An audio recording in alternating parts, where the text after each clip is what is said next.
அனைவருக்கும் வணக்கம். சற்று கிடைத்த முக்கிய அறிவிப்பின்படி இன்றைய நாட்கள் செப்டம்பர் மாதம் 7ஆம் தேதி முழு சந்திர கிரகணத்தின் போது என்னெல்லாம் செய்ய வேண்டும், என்னெல்லாம் செய்யக்கூடாது, 5 விஷயங்கள் பற்றி தற்போது இந்த வீடியோவில் முழுமையாக பார்க்கலாம்.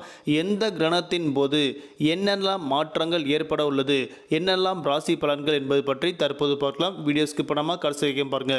உங்களுக்கு சந்திர கிரகணம் பற்றி பல்வேறு புதிய விஷயங்கள் உடனுக்குடன் துல்லியமாக தெரிந்து கொள்ள நம்மளோட சேனலை கீழே இருக்கிற பட்டனை கிளிக் பண்ணி சப்ஸ்கிரைப் பண்ணிக்கோங்க. பக்கத்துக்கு பெல் பட்டனை கிளிக் பண்ணிக்கோங்க.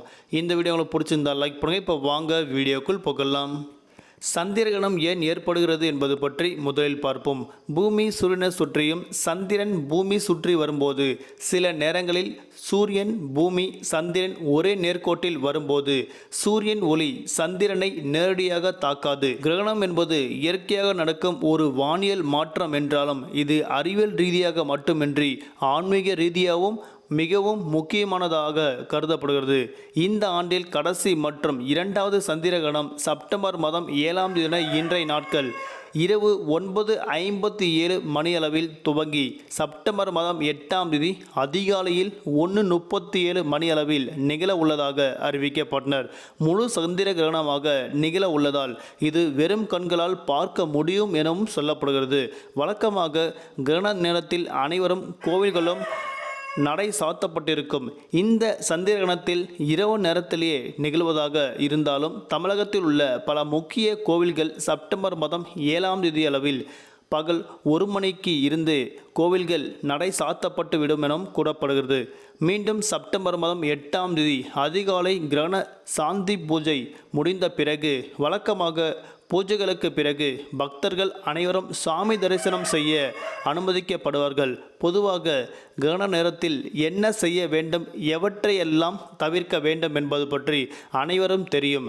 ஆனால் கிரகண காலத்தில் ஏற்படக்கூடிய தீய சக்திகளின் தாக்கம் நம்மை தாக்காமல் இருப்பதற்காக கிரகண காலம் முடிந்த பிறகு சில விஷயங்கள் கண்டிப்பாக செய்ய வேண்டும். 5 முக்கிய விஷயங்கள் பற்றி தற்போது பார்க்கலாம். செப்டம்பர் மாதம் 8ஆம் தேதி அன்று காலை எழுந்ததும் குளித்து விட வேண்டும். கல்லுப்பு மஞ்சள் வேப்பிலை கலந்த நீரால் குளிக்க வேண்டும். பிறகு கல்லுப்பு மஞ்சள் கலந்த நீரால் வீடு மற்றும் பூஜை அறையை சுத்தம் செய்ய வேண்டும். கல்லுப்பு மஞ்சள் கலந்த நீரை வீடு முழுவதும் தெளித்து விட வேண்டும்.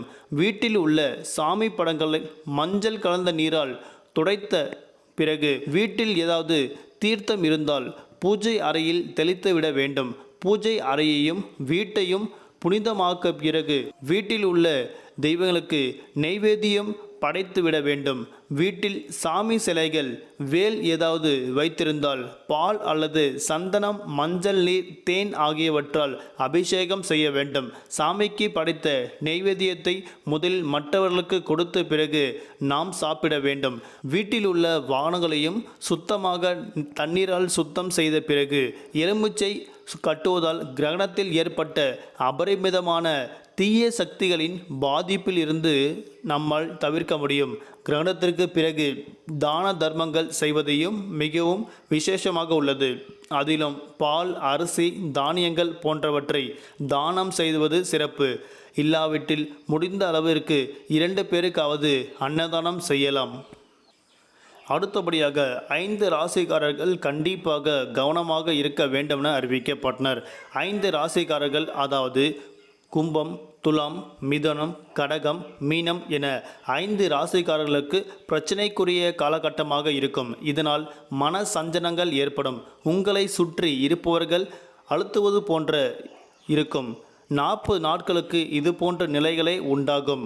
அடுத்தபடியாக கர்ப்பிணி பெண்கள் கட்டாயம் வீட்டை விட்டு வெளியே செல்ல வேண்டாம் என தற்போது அறிவிக்கப்பட்டனர். நன்றி, வணக்கம்.